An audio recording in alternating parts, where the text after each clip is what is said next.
The Mafia wreaks havoc on New York City, but the government vows to bring them down. I think this is a perfect time to crush them. Undercover agents put their lives on the line. You had to be very willing to take risks. The evidence mounts. I'm gonna knock everybody out, absorb everybody. And they discover the secret inner circle of Mafia bosses who control nearly all underworld activity. It was electrifying. They were working together. The questions and answers. The story behind the mob on trial. Next on the Final Report.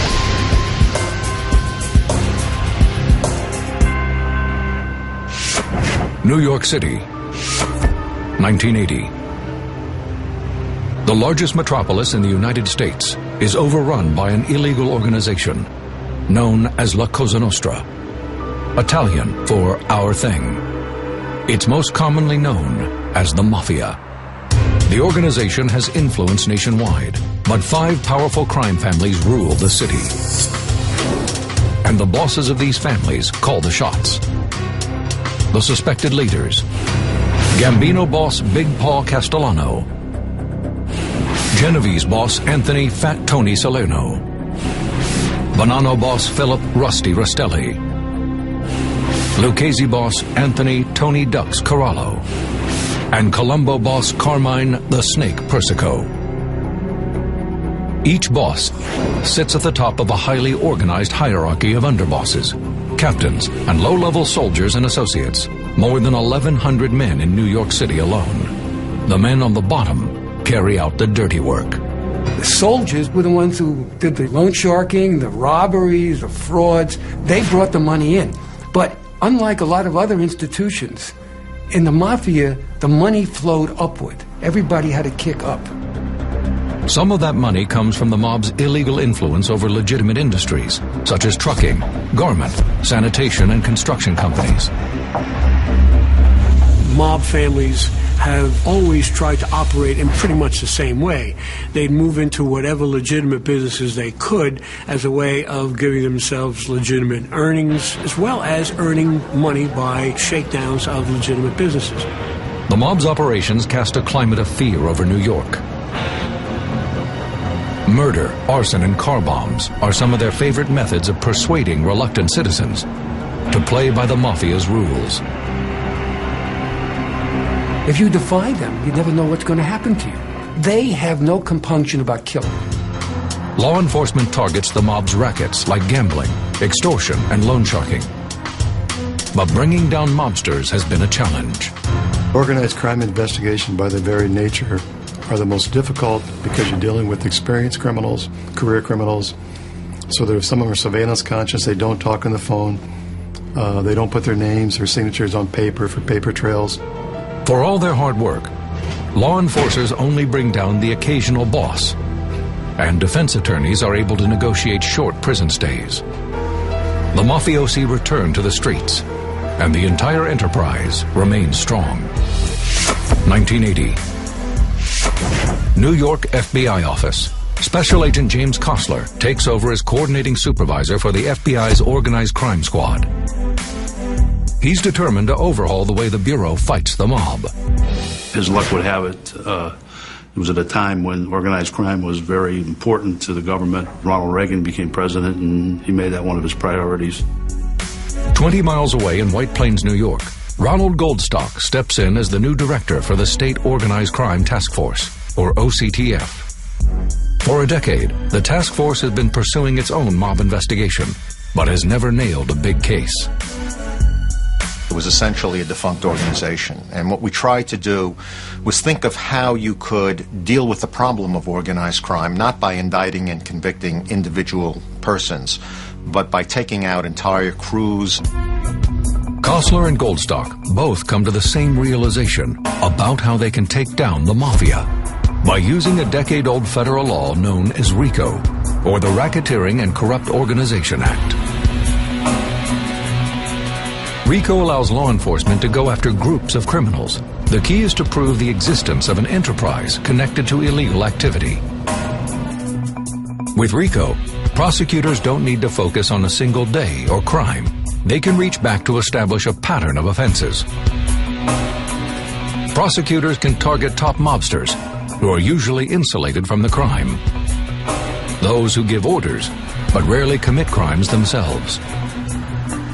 RICO's designed to work with a wiretapping law called Title III, which allows recorded intelligence into federal court. The intent of Congress was to make the RICO statute able to use the history of organized crime and tie it together with Title III and use those two tools in tandem. This was not something we had been doing a lot. If RICO is the ideal weapon, why has law enforcement sat on it for 10 years? Few authorities fully comprehend the act, and no one wants to be the first to try it. The man who wrote the law, G. Robert Blakey, tells the final report the Department of Justice discouraged its use, out of fear they might lose a high-profile case. What they were not going to do is treat any of their important cases as experiments with this new thing. They want a precedent for it. Nobody wanted to be first.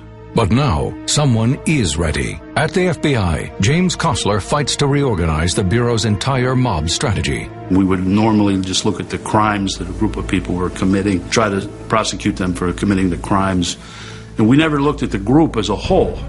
Kostler creates 5 separate organized crime squads and orders each to investigate a corresponding mob family. Their target? The bosses. By nabbing those on top, they hope to dismantle each family's infrastructure. We had a plan, and we were sticking to the plan. We were going to go after the hierarchy of the family. Meanwhile, at the State Organized Crime Task Force, Ronald Goldstock starts his own investigation, focusing on the mob's hold over industries and labor unions. He knows the mob has a history of controlling corrupt union officials who skim employee funds and threaten worker strikes in exchange for payoffs. RICO was not only a theory of prosecution, but a theory of investigation. We thought about not so much families, but industries, and thought about how you could stop the mob from continuing to operate. The agencies jumpstart their investigations, hoping to bring down each family and boss individually. April 1982. The New York Times runs a series detailing mob influence over the city's billion-dollar-a-year construction industry.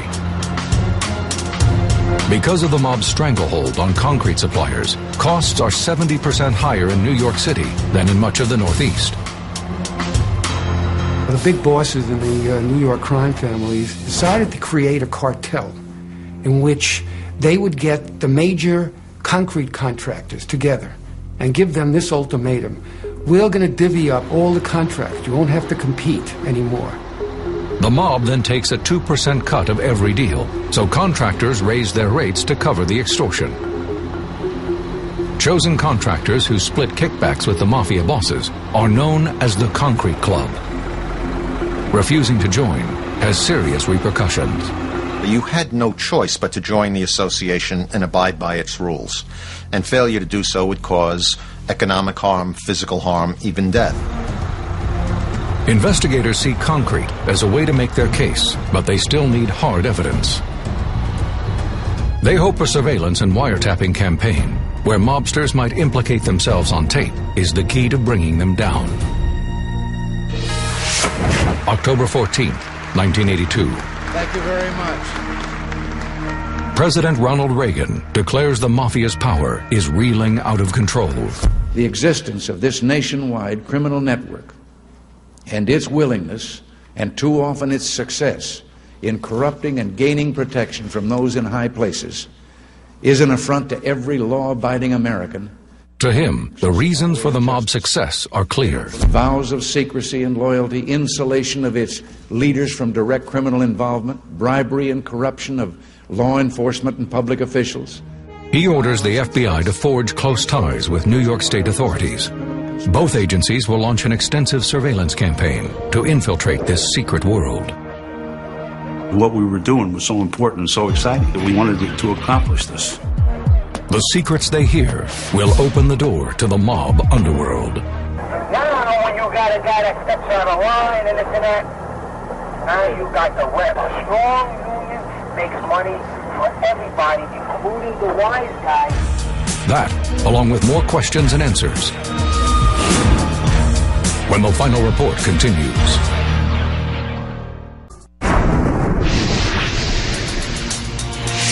(1982), New York City.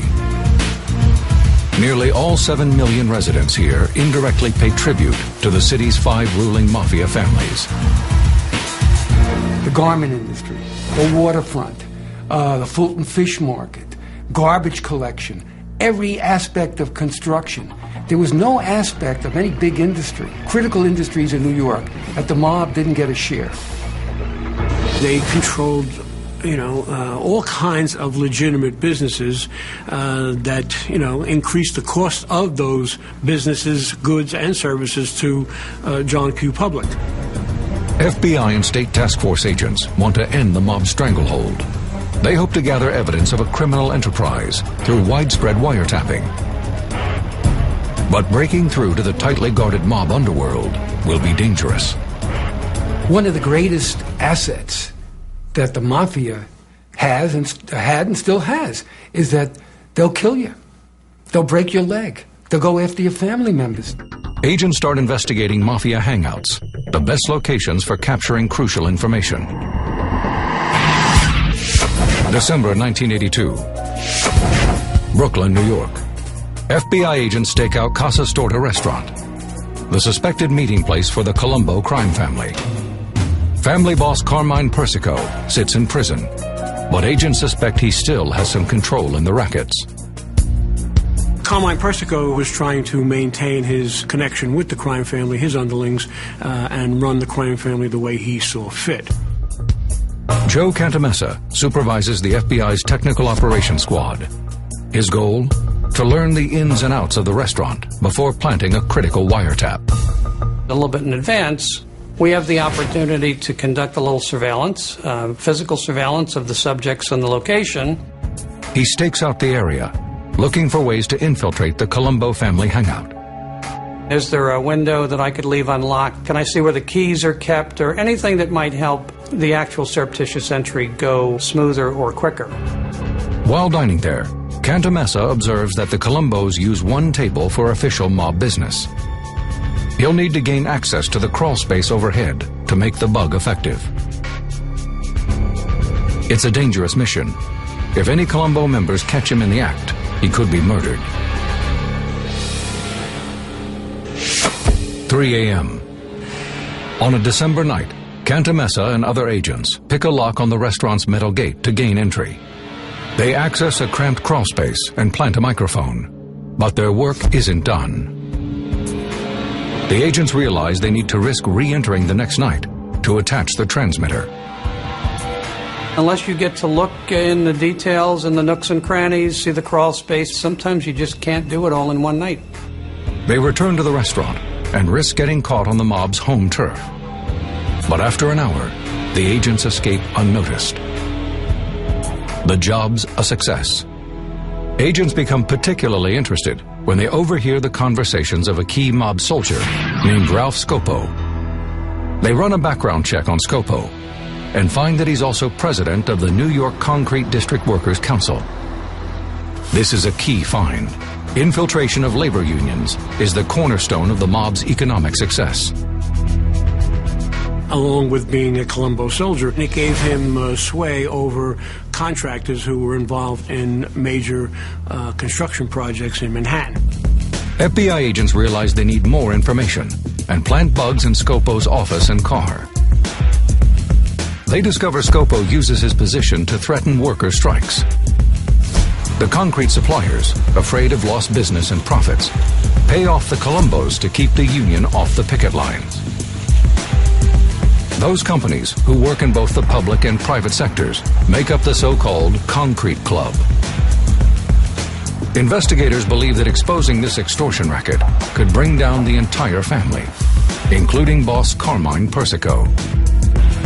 Scopo was the guy who made sure that each of the crime families got their cut. And there was one conversation where a Colombo soldier was talking to him about a big major construction project that he was looking to get involved in, and Scopo made sure to tell him that, no, wait a minute, it's $10 million, the commission has to get a piece of it. This isn't the first time authorities have heard this term, but they still wonder, what is the commission? Investigators believe it's the mob's ultimate ruling body. Over the years, earlier wiretaps have vaguely mentioned the commission, but investigators know little to nothing about it, though they believe the 5 New York bosses sit on the board. Agents believe that these men have the final word on mob policy and business, but have no hard evidence confirming its existence. Further conversations confirm that Scopo doesn't just work for the Colombos. He collects payoffs for all 5 families. The bosses, also being greedy as they were, would join together with the other bosses in a scheme that the bosses would all participate in equally. These conversations are exactly what investigators were hoping for. Solid proof of a major criminal enterprise that involves every New York family. If authorities can link the families together, they'd have the chance to take them all down at once with the RICO Act. A loose-lipped mobster will help them build their case. We're going to knock everybody out. We're going to knock everybody out, absorb everybody. Whoever stays in there, we'll allow us to stay in there. That, along with more questions and answers, when the final report continues.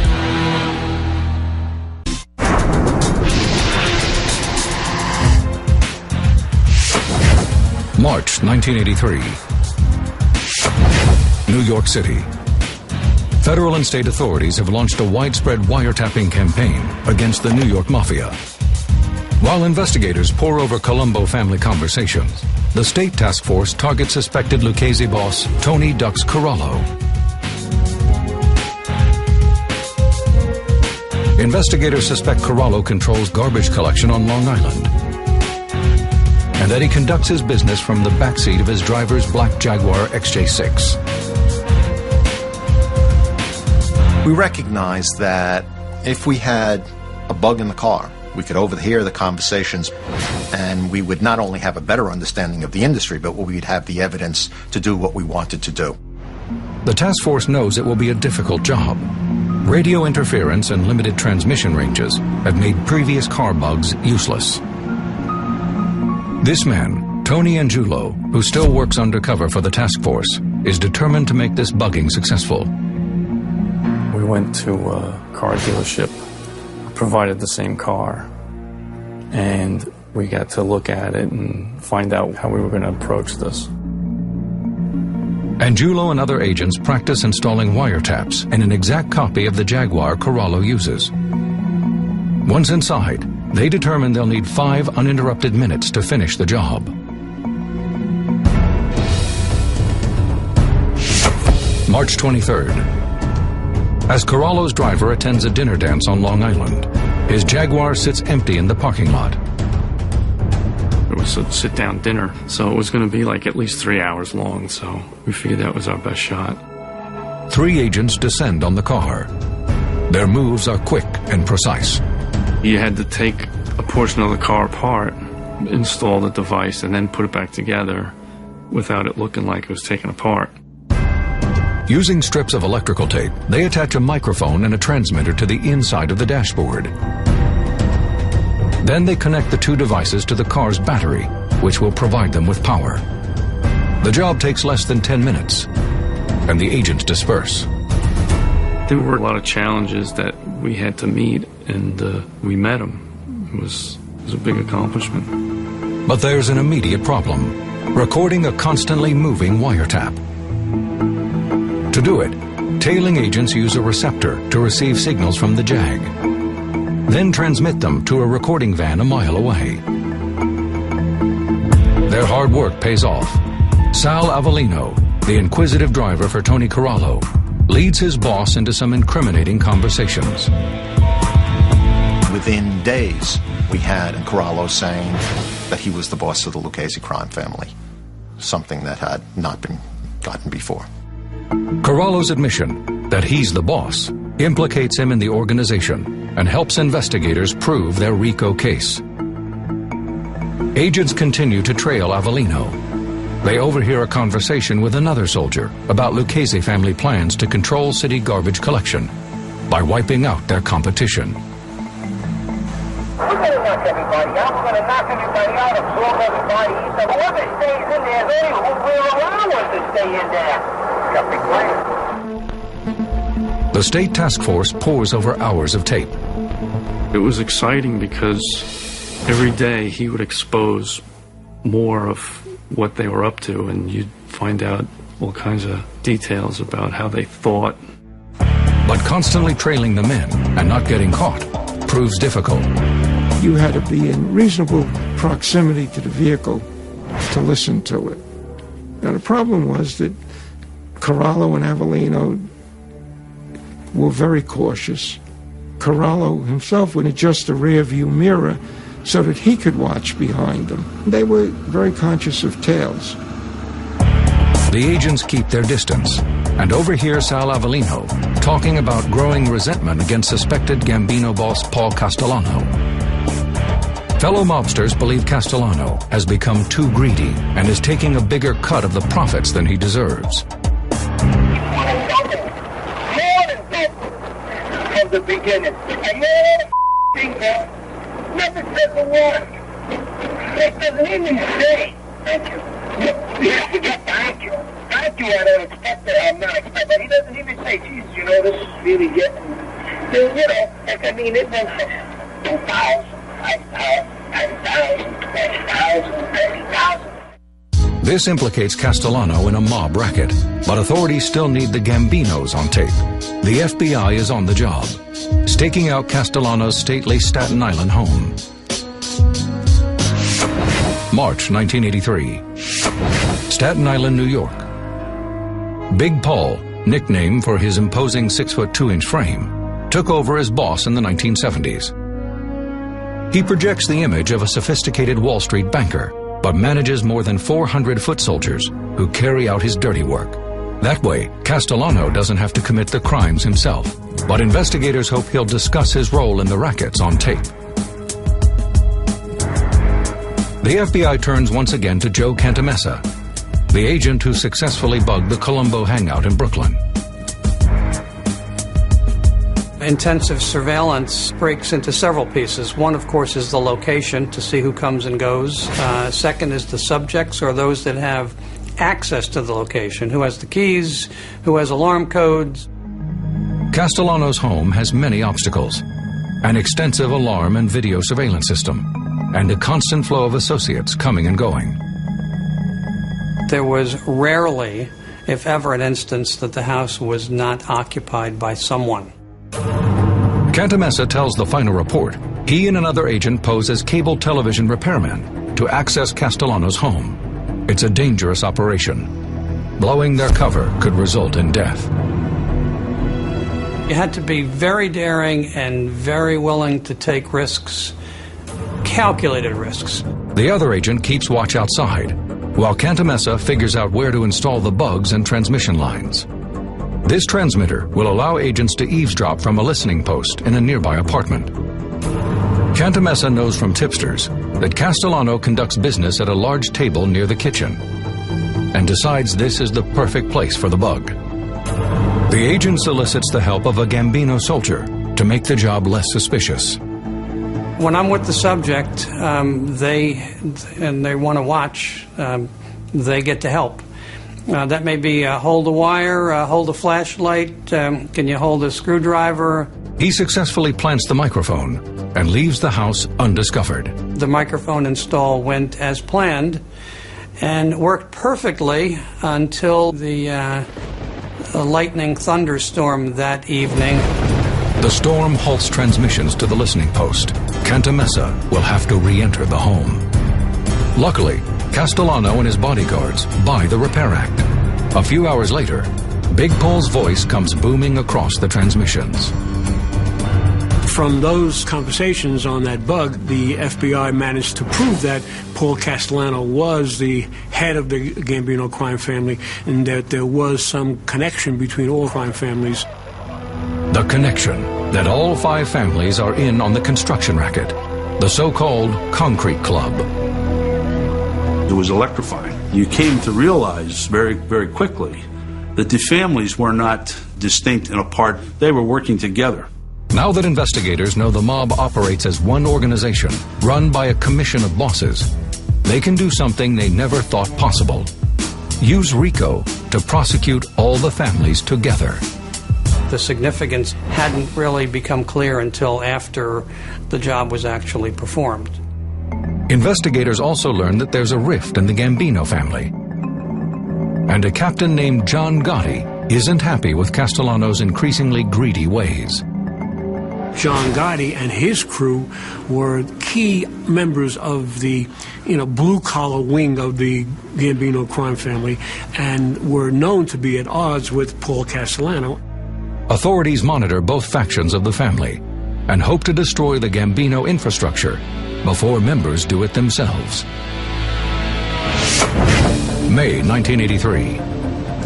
Investigators monitor the Gambinos, but still haven't connected all the dots about the commission. They continue listening in on the taps when former boss Joseph Bonanno, now retired in Arizona, publishes his memoirs in a book called A Man of Honor. At 78 years old, the ailing Mafia Don wants the world to know mob kinship has been replaced with extreme greed. He was no longer a big shot. What he was trying to do, in a sense, was to justify his life. Why is Bonanno's book significant for investigators? Bonanno includes an entire chapter explaining the commission. According to Bonanno, the commission was born in New York City in 1931. The Mafia realized a committee of men, one from each major family, would prevent unnecessary infighting. The commission settles any territory or financial disputes between rival mobsters and protects the bosses by establishing that no one can kill a boss without the commission's approval. Here is Joe Bonanno, one of the original heads of the 5 families, writing a book which reveals the existence of the commission and how it operated and why. Wiretaps immediately go wild in response to Bonanno's book. The other bosses are furious Bonanno broke the mob's code of silence. Paul Castellano was caught on tape saying, they're going to make us one big, tremendous conspiracy. How could he do this idiot? August 1983, Ronald Goldstock, head of the New York Organized Crime Task Force, approaches U.S. Attorney Rudy Giuliani with a pitch. Bring the separate crime family investigations together into one federal court case. Prosecutors can use RICO to target the bosses. Even though the guys on top didn't commit the crimes, they're the key to the organization. I laid out the theory that we had developed about the commission case, and he was very receptive. The key to bringing down the mob is proving to a jury that a criminal enterprise exists. Everything from the wiretaps to Bonanno's book can be used as evidence. Former prosecutor Gil Childers tells the final report Giuliani zeroes in on Bonanno's memoir. When Rudy read that, he said, my God, this guy is admitting to the entire structure of organized crime. We've got to be able to do something with this. But prosecutors face a major setback when one of their key defendants meets a violent end on the streets of New York. That night, I suddenly realized this is real. That's next, when the final report continues.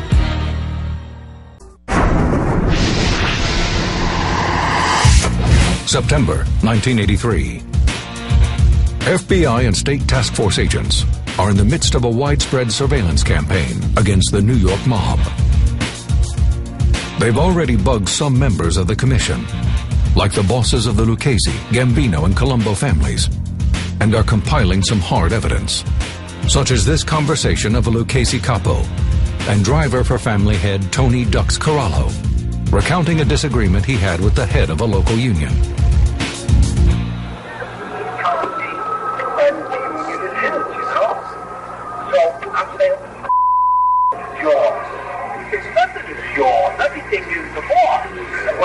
We don't even got the privilege of working it. Investigators' work isn't done. They have tape of bosses and underbosses, admitting they run rackets and families, but still need to crack another suspected member of the commission, Genovese boss Anthony Fat Tony Salerno. Despite his low-key profile, Salerno is one of the wealthiest mobsters. Based in Harlem, he controls a $10 million a year loan sharking racket. East Harlem, New York, December 1983. FBI agent Joe Cantamessa checks out the Palma Boys Social Club, Salerno's favorite hangout. He hopes to record meetings between Salerno and his top henchmen. Without the taps, prosecutors will have a difficult time linking the Genovese crew to the entire operation. The agent immediately spots a challenge, a huge metal grate that's blocking the entrance and guaranteed to make a lot of noise. We had information from the surveillance activities that after this particular grate was unlocked, it was one of the noisiest roll-ups the surveillance team had ever heard before. To solve the problem, Cantamessa has a diesel-powered garbage truck pull up outside the targeted location.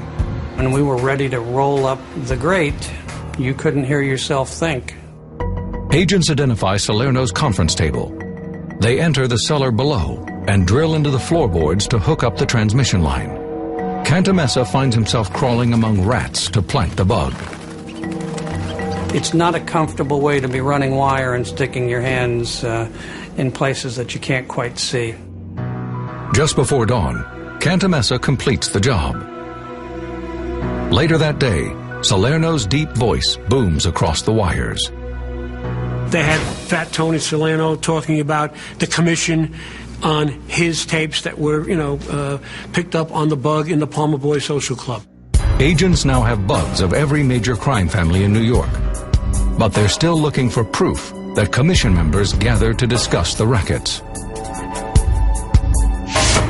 May 15th, 1984. FBI agents act on a hot tip that could be the key to their case. A meeting of the commission at a residence on Staten Island. Most commission meetings are so heavily guarded and in places authorities would never suspect that they have never been surveilled.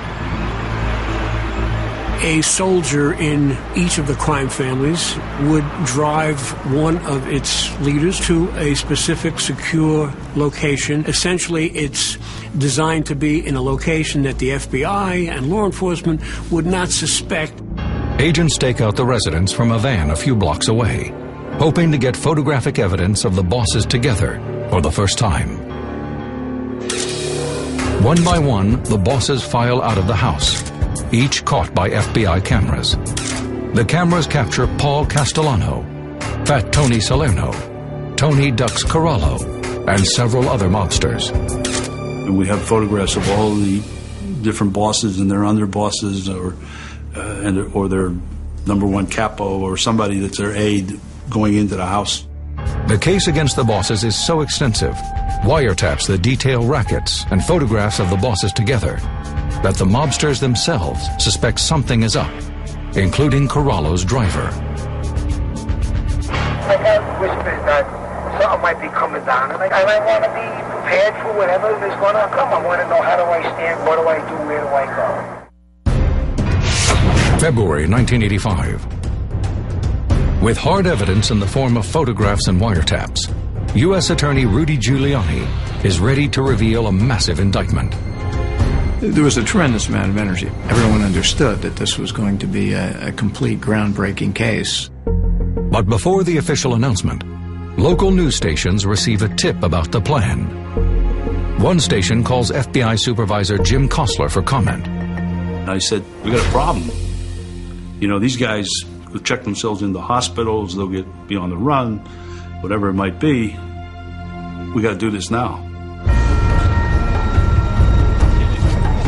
A band of federal agents and cops race across New York City to make arrests.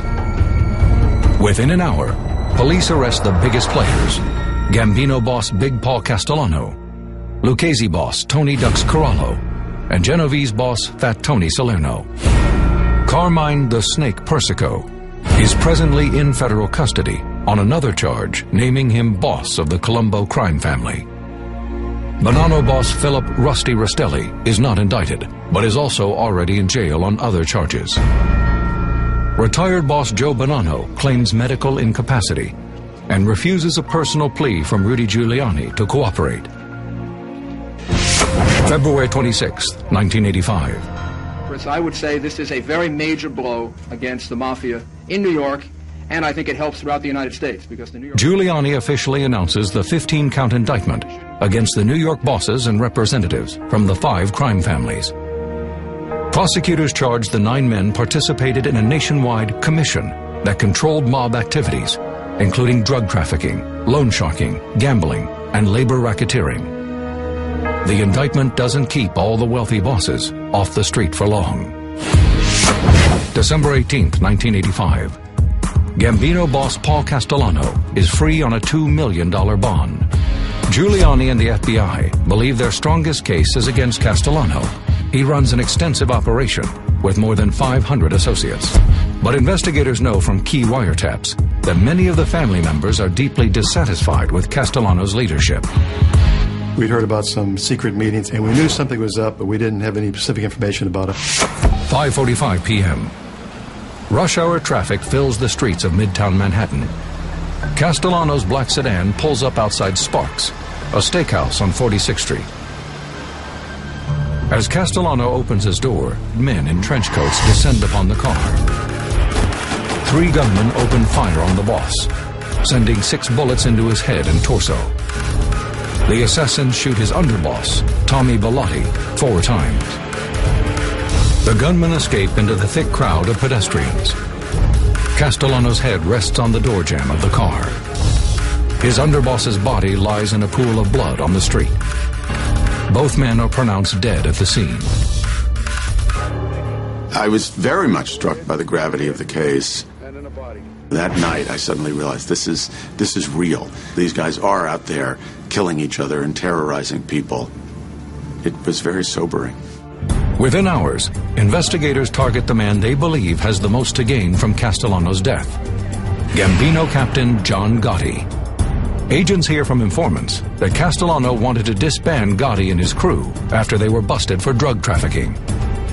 Paul Castellano was furious at John Gotti and his crew. He blamed his crew for the problems he was facing. Gotti's power grab works. Insiders report that Gotti became head of the family soon after Castellano's murder.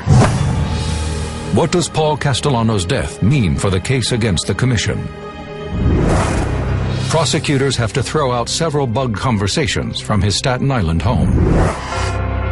With Big Paul gone, those wiretaps can't be used in court. The prosecution's lost hours of conversations that prove the Gambinos have a seat on the commission. When suddenly that chair becomes empty, from the jury's perspective, it's a piece of the story that is now missing. Despite the major setback, prosecutors elect to go ahead without the evidence on Castellano. He was kind of the classic Hollywood image of what a mob boss is. It took some of the sex appeal, if you will, out of the case, but there was still an awful lot left. While the prosecution is confident, they still face a case unlike any tried in history. You're going to hear an answer today like you've never heard before. The trial is next on The Final Report.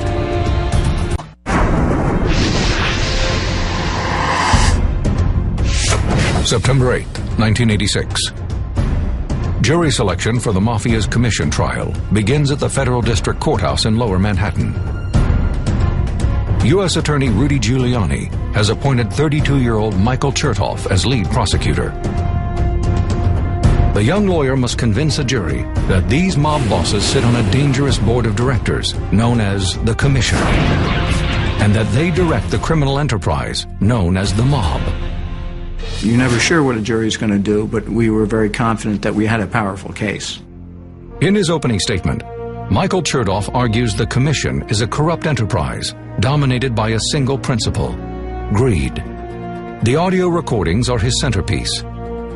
Like this tape of a Lucchese captain discussing his family's control over the garbage collection union. We made a deal, no other union would come into the garbage, because we have a Teamster local. The key defendant is Colombo soldier Ralph Scopo, accused of accepting payoffs from concrete firms. Scopo laid out the racket on the wiretaps. They had Ralph Scopo on tape talking about the fact that the commission was controlling construction projects in New York City. They really didn't need the testimony of the witnesses.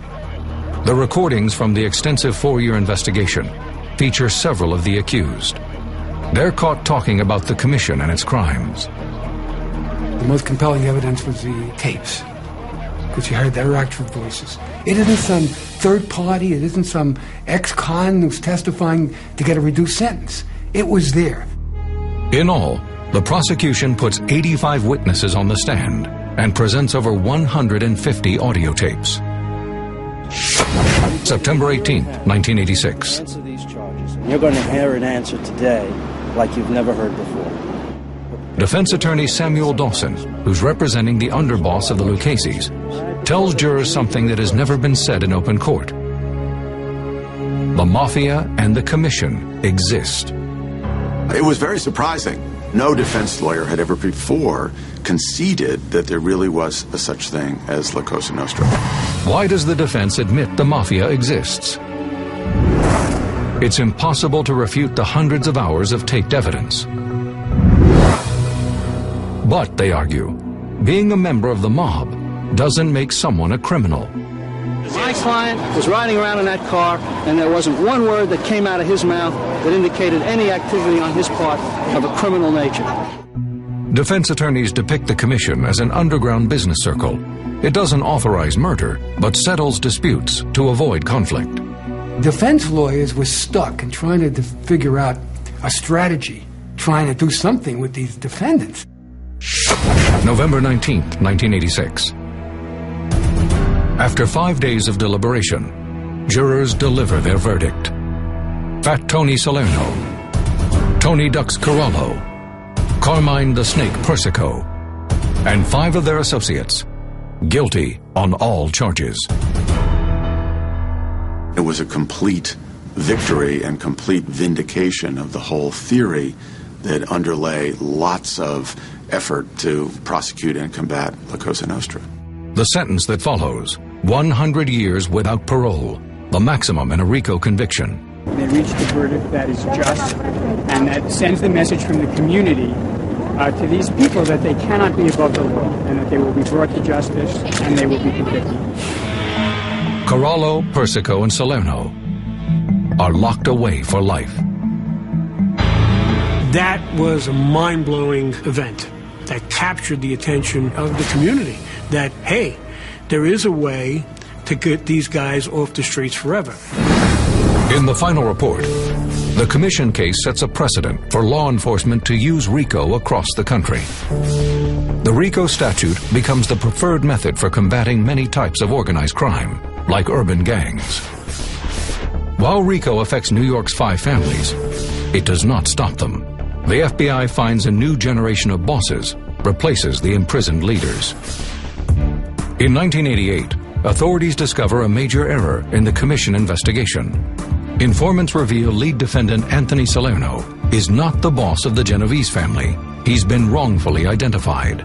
The real boss, Vincent the Chin Gigante, had been directing operations from behind bars.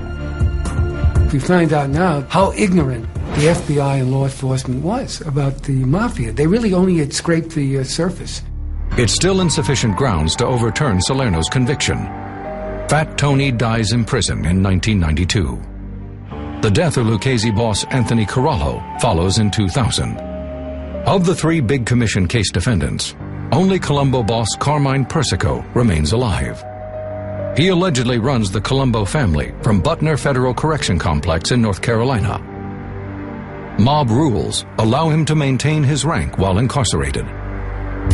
The 5 families never completely relinquish their hold on New York's construction industry or its labor unions.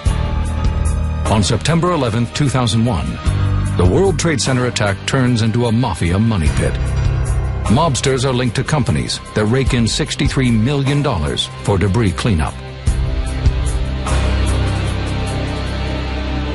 While the Mafia continues to operate in major U.S. cities, The FBI says only New York and Chicago maintain some semblance of their original framework. Though there are new bosses in place, RICO convictions have all but crushed the commission. The once almighty ruling body is still rumored to exist, but not likely to regain the same control they once had. The overall clout of the commission has certainly dissipated. Many of the crime families are in disarray. The bosses of all crime families have been convicted time and time again. I think what it says is that it's not nighttime, but it's dusk. The sun hasn't set on the organized crime, but it's set.